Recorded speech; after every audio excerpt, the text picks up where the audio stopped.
महामहिम राज्यपाल जी ने जो अभिभाषण प्रस्तुत किया उसमें प्रदेश सरकार की जो 2 वर्ष की उपलब्धियां उसका वर्णन किया। आज उस बात को भी ये नहीं मान रहे हैं। 10 गारंटी योजनाओं में से जो 6 गारंटी योजनाएं पूरी हो चुकी हैं, उसकी शुरुआत की गई है। देखिए, मुझसे पूर्व वक्ताओं ने भी यह स्पष्ट तौर पे कहा, कोई भी राजनीतिक पार्टी चुनाव पूर्व जो अपना दस्तावेज, अपना जो गारंटियों को लेकर जो दस्तावेज जनता के समक्ष प्रस्तुत करता है, उसको यदि पूरा करना हो सरकार में आने के बाद, वो 5 वर्ष का जनादेश जो सरकार को मिलता है उसमें पूरा करना होता है। आपने तो पहले दिन से इस तरह का वातावरण बनाना शुरू कर दिया, प्रदेश की जनता के समक्ष इस तरह की झूठी भ्रमित बयानबाजी करके, आंकड़ों को तोड़ मरोड़ कर पेश करके जनता को भ्रमित करने का जो प्रयास पहले दिन से किया, कहीं ना कहीं यह लगता है कि आप एक सुनियोजित षड्यंत्र इस स्थापित सरकार के खिलाफ कर रहे हैं और जो आर्थिक वर्लपूल, जो मैं कहूंगा इकोनॉमिक वर्लपूल के अंदर जो इसको फंसाने का प्रयास कर रहे हैं और एक ऐसी पिक्चर जो है प्रदेश की जनता को और देश को दिखाने का प्रयास कर रहे हैं कि आज आर्थिक रूप से प्रदेश जो है डूबा हुआ है। मैं ये कहना चाहूंगा कि इन परिस्थितियों का सबसे बड़ा कारण आप लोग हैं। 5 वर्ष तक आपकी सरकार रही, आपने क्या प्रयास किए रेवेन्यू जनरेशन के?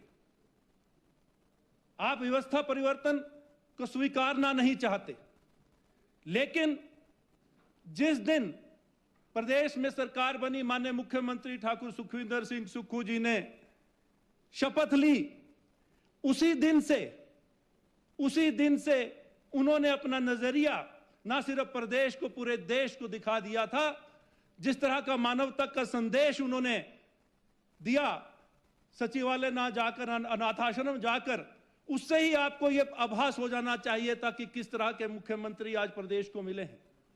आज अंतिम पंक्ति, समाज के अंतिम पंक्ति में जो व्यक्ति खड़ा है, उसकी ओर प्रदेश सरकार की नजर है, उसकी ओर जो है माननीय मुख्यमंत्री की नजर है। और यदि आप ध्यान से देखें, यह विपक्ष का काला चश्मा उतार कर अगर आप देखते हैं और एक सकारात्मक विपक्ष की जो भूमिका होनी चाहिए, उस भावना से यदि आप देखते हैं, इन 2 वर्षों में जो प्रदेश सरकार ने माननीय मुख्यमंत्री जी के नेतृत्व में जो योजनाएं लाई हैं, जनहित की योजनाएं लाई हैं, रेवेन्यू जनरेशन को पर फोकस करके जो योजनाएं लाई हैं और ला रहे हैं, तो आपको सच्चाई पता लगती है। और उस सच्चाई का बयान जो है आप सदन के माध्यम से प्रदेश की जनता को देते और उसमें सत्तासीन सरकार का सहयोग करते, तो मैं समझता हूं कि आप हिमाचल प्रदेश के सच्चे हितैषी होते। आपने तो उसी दिन दिखा दिया था अपना चेहरा, जब आपदा आई, प्रदेश पर आपदा आई और हम यहां पर सदन में इकट्ठे हुए, स्पेशल सेशन बुलाया गया कि इसको राष्ट्रीय आपदा घोषित करने के उद्देश्य से। आपने उस दिन प्रदेश की जनता को धोखा दिया। यह आपका सच्चा चेहरा है। आज आप किस मुंह से आर्थिक सुधारों की बात करते हैं? आज आप बजट की मांग करते हैं। अरे आप बजट तो उसको लेकर आए जो पीडीएनए का जो 10,000 करोड़ रुपए का जो राशि है, जो केंद्र सरकार ने राज्य सरकार को देनी है, उसकी आप बात करें। और रेवेन्यू डेफिसिट जो ग्रांट है, उस पर कटौती लगाई है, आप उसकी मांग करें। आप बताएं कि किस तरह से आपके प्रयास रहे इन सभी पैसों को लाने का।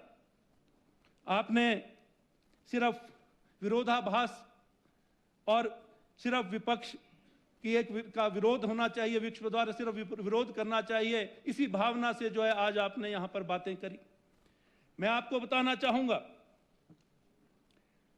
प्रदेश में अगर हम स्वास्थ्य सुविधाओं की बात करें तो हमारी सरकार प्रदेश में स्वास्थ्य सेवाओं की गुणवत्ता में सुधार लाते हुए इस क्षेत्र की मजबूती के लिए विशेष रूप से प्रयास कर रही है। प्रदेश में 69 आदर्श स्वास्थ्य संस्थान बनाए जा रहे हैं। इनमें से 49 आदर्श स्वास्थ्य संस्थानों में 6 विशेषज्ञ चिकित्सक तैनात किए जा चुके हैं। ये मैं आपको बताना चाहता हूं। कैंसर मरीजों को इलाज सहित 42 प्रकार की दवाइयां मुफ्त में दी जा रही। और एक और आपकी सरकार थी जिसमें दवाइयों का घोटाला हुआ।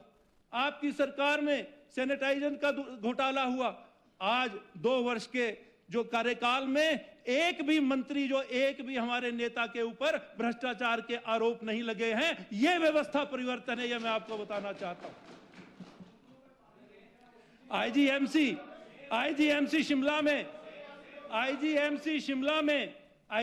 शिमला में नए कैंसर हॉस्पिटल भवन और ट्रॉमा सेंटर का लोकार्पण किया गया है। हमीरपुर में कैंसर का उत्कृष्ट केंद्र स्थापित किया जा रहा है। चिकित्सा संस्थानों में विशेषज्ञ चिकित्सा अधिकारियों, नर्सों और पैरामेडिकल स्टाफ के हजारों पद भरे जा रहे हैं।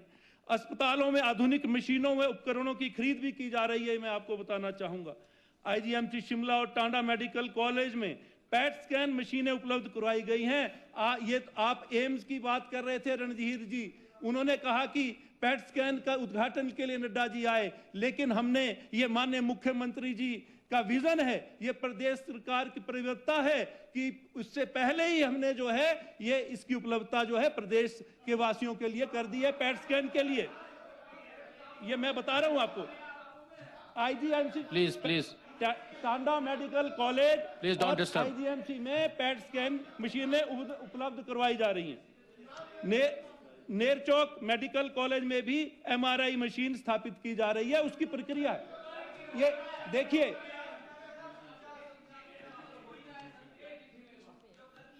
आप यदि सही, मैंने कहा आपको, आप विपक्ष का जो ये काला चश्मा है इसको उतार कर अगर आप देखेंगे तो ये अंतिम चरण पर है और इसकी सुविधा है, जल्दी ही मिलने वाली है प्रदेशवासियों को, ये बताना चाहूंगा।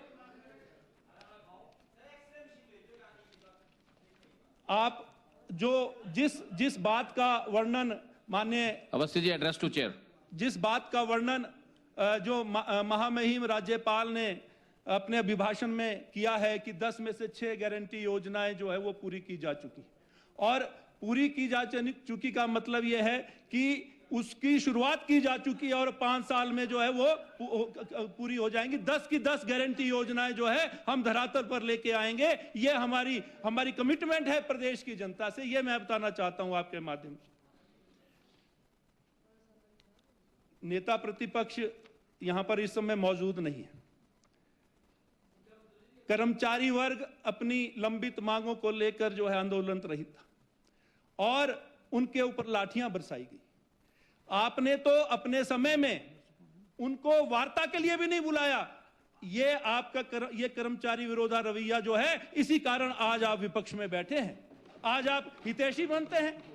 आज आपके द्वारा जो उनको घाव दिए गए, उन घावों पर हमने मरहम लगाया। सरकार बनने के बाद पहली कैबिनेट बैठक में ओपीएस लागू की। ये हमारी कमिटमेंट थी और ये हमारी कमिटमेंट है। इसी सदन में सभापति महोदय, नेता प्रतिपक्ष ने कहा था कि यदि आपको राजनीति में आना है, यदि आपको नारे लगाने हैं, राजनीति करनी है, तो आप सरकारी नौकरी छोड़ें और चुनाव लड़ें। आज प्रदेश की जनता ने इनको ना सिर्फ आम चुनाव में बल्कि जो उपचुनाव हुए हैं उसमें भी आईना दिखा दिया है। ये लोकतंत्र की सबसे बड़ी खूबसूरती है, ये मैं आपको याद दिलाना चाहता हूं। आप ये मुंगेरी लाल के सपने छोड़ दें। 2027 में भी हम रिपीट करेंगे और 2032 में जो है हिमाचल प्रदेश को जो आत्मनिर्भर बनाने का, स्वावलंबी बनाने का और जो आर्थिक रूप से मजबूत बनाने का जो है सपना, जो संकल्प प्रदेश सरकार ने लिया है, उसको हम पूरा करेंगे। आप वहीं बैठे रहेंगे, हम यहीं से आपसे बात करते रहेंगे। ये आप इस बात का इंतजार करें। मैं उन 6 गारंटी योजनाओं को दोहराना नहीं चाहूंगा क्योंकि मेरे बाद बहुत से वक्ता हैं।